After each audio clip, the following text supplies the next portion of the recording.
ओम वंदे वाणी विनायकौ। सुस्वागतम आध्यात्मिक ज्ञान चैनल पर श्याम शंकर सारस्वत की ओर से। मित्रों, संस्कृत की एक प्रसिद्ध सूक्ति है जिसमें कहा गया है कि अजरामरवत् प्राज्ञो विद्यामर्थम च चिंतेत गृहीत युकेशेषु मृत्युना धर्ममाचरेत।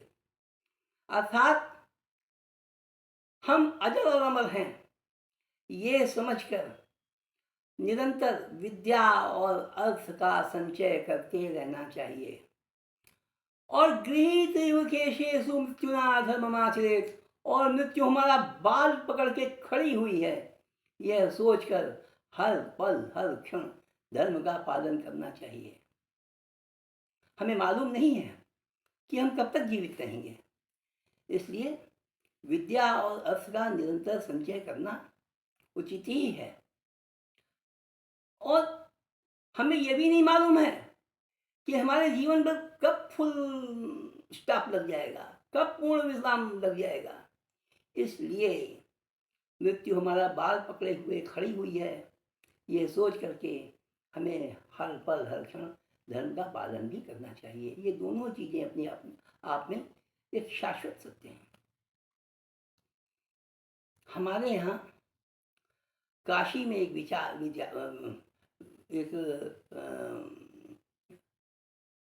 कथन है और एक विचार है जो बड़ा सुप्रसिद्ध है कि आखिरी वक्त में मृत्यु की शैया पर पड़ा हुआ व्यक्ति उसे अपने जीवन की सभी बातें चलचित्र की तरह से प्रत्यक्ष अनुभव होती हैं। मित्रों, इससे पूर्व मैं आपको ये बताऊं कि मृत्यु कई तरह की होती है। एक तो आदमी चलते हाथ पैरों मर गया, शरीर छूट गया, कुछ सोचने समझने का उसे मौका नहीं मिला। एक आदमी सोता का सोता रह गया, कहीं कोई उसके दिमाग में बात आई या नहीं आई किसी को पता ही नहीं लगा। लेकिन अक्सर ये देखा जाता है कि व्यक्ति ज्यादातर स्थितियों में मृत्युशैया पर कुछ समय तक पड़ा रहता है और ऐसी स्थिति में मृत्युकाल आने के पूर्व वह रोता है, गिड़गिड़ाता है, जाने अनजाने लोगों से क्षमा याचना करता है। अरे भैया, हम तो ऐसे से ऐसा कह दिए, हमें ना करे चाहते हैं, हमें माफ कह दा। अरे भैया, फलनवा की शादी में हम अपनी लड़की की शादी के चक्कर में ओकर बिटिया की शादी रुकवा दे ली। हे भैया, हम जात थे, हमें माफ कर दिया। हमारे यहाँ काशी में ये रिवाज है कि ऐसे समय ज्ञान वायु सक्रिय हो जाती है। उसको देखकर मरते हुए व्यक्ति के इस प्रकार की स्वीकारोक्ति को देखकर लोग कहते हैं, ए बखत ही ज्ञान वायु में हुवन जो कैले हुवन ना जिंदगी भर, वही का पछतावा करत हुवन, आपन इकबाले जुर्म करत हुवन। भैया जाना, यही से ही कुल होत है।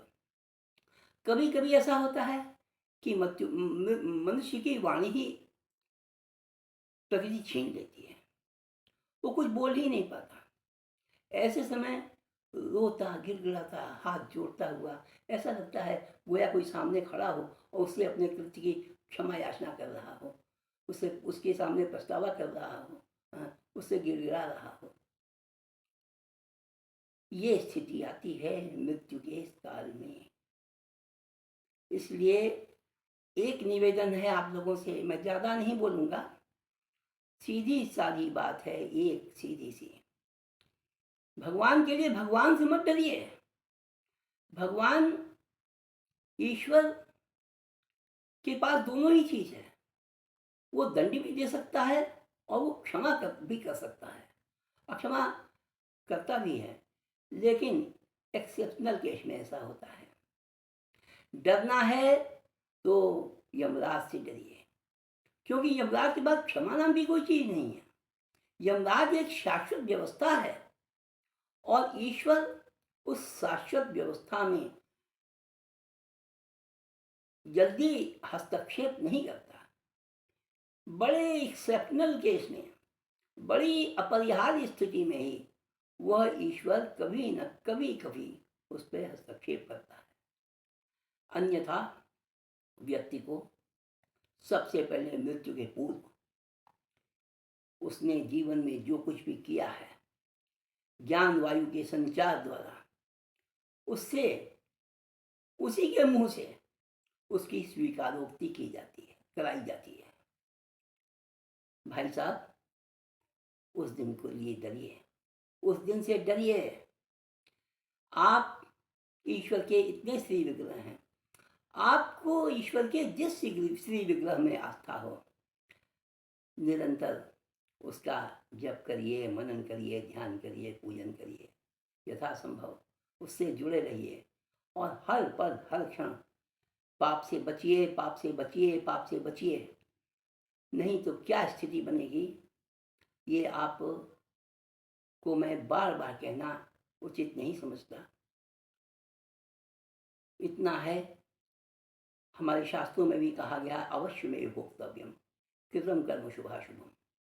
और यहाँ कर्म के भोग के पहले प्रकृति उसी व्यक्ति से उस स्वीकारोक्ति भी कराती है मृत्यु काल में। उस दिन से बचिए, उस दिन से डरिए।